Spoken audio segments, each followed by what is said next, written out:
안녕하세요. ICS 정화와 소통 이영현입니다. 오늘 제가 여러분들에게 해드릴 이야기는요, 제 첫 번째 책이죠. 내 인생의 호오포노포노라는 책에 소개되어 있는 내용 중 천사들이 들려주는 이야기 에피소드 4에 나와 있는 시크릿에 대한 이야기를 해볼까 합니다.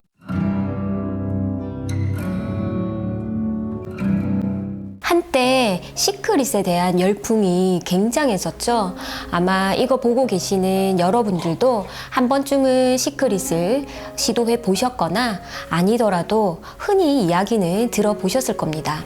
사실 저도 정화와 소통 그리고 그 이전에 호오포노포노를 하기 전에 시크릿을 열심히 했던 적이 있었습니다.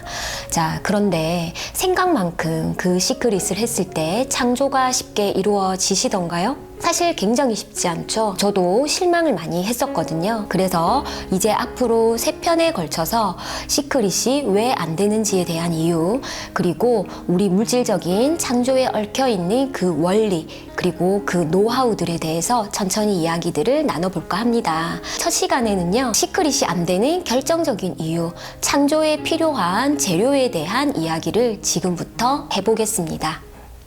물질적인 작품이 만들어지기 위해서는 내 내면에서 우선 그 물질을 만들기 위한 재료가 있어야 합니다.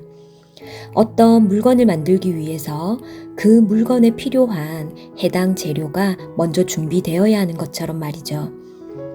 그리고 여기서 재료라고 말하는 것은 우리가 가지는 의도와 초점 같은 생각을 말합니다.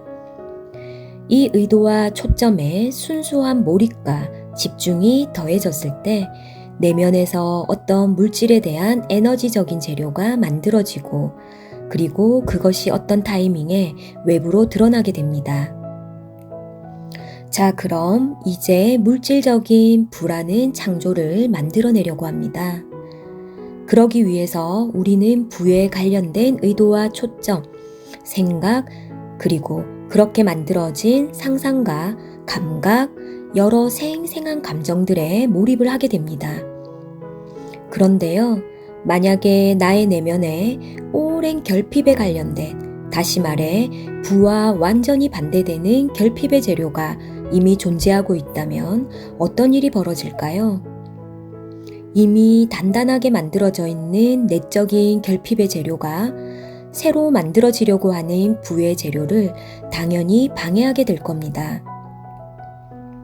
내적인 결핍의 자원이 크고 깊을수록 이런 현상은 더욱더 커질 수밖에 없고 아무리 열심히 외부에서 부를 창조해내려고 노력해도 결코 부에 관련된 기회는 현실에서 오지 않게 될 겁니다. 오히려 이런 과정에서 기존의 결핍이 강화되는 반대 현상 또한 일어날 수 있습니다. 이건 말 그대로 창조 행위에서 오는 부작용 같은 것인데요. 왜 이런 반대 현상이 일어나냐면 참 아이러니하게도 내가 부를 만들어내기 위해 노력하고 있다는 것은 지금 현재 나에게 부가 없다는 것을 뜻하기도 하기 때문입니다. 다시 말해 부를 끌어오기 위한 노력이 어쩌면 지금의 결핍을 확연하게 보여주는 행위가 될 수도 있다는 거죠. 참 허무하게도 부를 위한 창조 행위가 결핍을 강화시키는 행위로 연결되고 외부에서는 오히려 힘 빠지게 더욱더 빈곤할 수밖에 없는 상황들이 더욱더 빈번하게 일어날 수 있게 됩니다. 이러한 현상은 부를 끌어오려는 노력의 집착, 집요함이 크면 클수록 더욱더 선명해질 수밖에 없습니다. 부에 대한 집착과 노력은 결국 내가 실제로 얼마나 빈곤한지에 대한 선언이 되게 합니다. 나는 부자야 라고 마음으로 외치지만 사실 이것에서 나오는 진짜 재료는 이렇게 외치고 있을지도 모릅니다. 나는 너무 빈곤해. 그래서 반드시 부자가 되고 싶어 라고요. 정리를 해보자면 내가 어떤 것을 창조하려고 할 때 내 내면에서 그것에 반대되는 또는 그것에 방해를 일으킬 만한 자원이 먼저 없는지 살펴봐야 한다는 겁니다. 그렇게 빈 공간이 만들어져 있어야 새로운 창조 자원이 만들어질 수 있으니까요.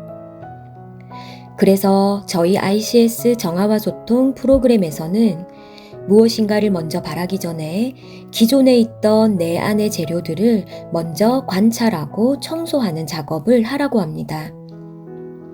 불을 원한다면 불을 바라기 전에 그것을 원하고 있는 내 마음을 충분히 관찰하고 인식하면서 그 안에 있는 결핍, 빈곤에 관련돼 있는 생각들과 나도 모르게 하고 있었던 빈곤에 관련돼 있었던 습관, 그리고 감정 또는 그것에 관련된 과거의 경험들을 먼저 알아차리고 정화하라고 합니다. 그럴 때 우리 내면에는 점점 고요한 공간이 늘어나게 되고 그 빈 공간에서 내가 바라는 그 무엇이 쉽게 만들어질 수 있게 됩니다. 창조를 원한다면 먼저 그 창조가 될 자리를 청소하세요.